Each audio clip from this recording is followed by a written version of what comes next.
Jean-Claude Marcourt, le ministre wallon de l'économie, persiste et signe. Sa vision de l'avenir wallon passe bien par une déconstruction de la Fédération Wallonie-Bruxelles et à la loupe, la régionalisation d'une de ses composantes majeures, l'enseignement.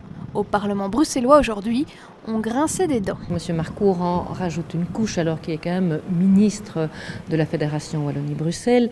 Alors évidemment, quand on prend l'enseignement, il y a des spécificités, mais je pense qu'il faudrait plutôt s'orienter vers des bassins géographiques, plutôt que vers un enseignement régional wallon et un enseignement de la COCOF francophone en région bruxelloise. Je pense très sérieusement qu'aujourd'hui les urgences ne sont pas là, que les urgences tant pour Bruxelles que la Wallonie sont des urgences d'ordre social et que tout le monde ferait bien de s'y atteler. Ministre de l'économie aussi en région wallonne, je pense qu'il y a un certain nombre de priorités et de défis à relever. Et ces débats-là, en tout cas, sont pour moi des écrans de fumée qui cachent d'autres réalités auxquelles nous, personnels politiques, devons beaucoup plus s'atteler et avec beaucoup plus d'urgence que les débats institutionnels. Écoutez, c'est du n'importe quoi. Déjà qu'aujourd'hui on est en train de nous déconstruire l'État belge, maintenant on veut déconstruire les liens entre francophones, entre Bruxelles et la Wallonie.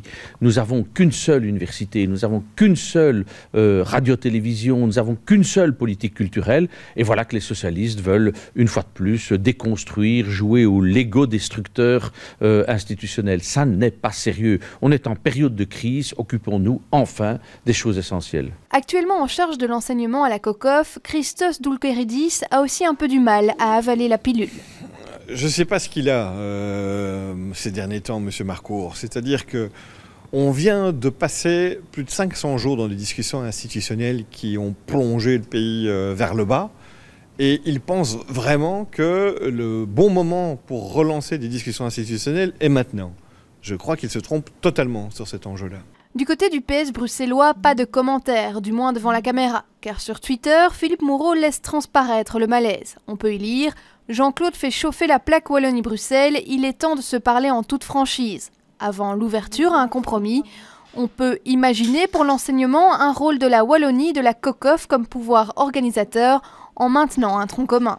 Alors, visionnaire Jean-Claude Marcourt ou traître à la solidarité entre la Wallonie et Bruxelles? La région bruxelloise devrait-elle, elle aussi, anticiper?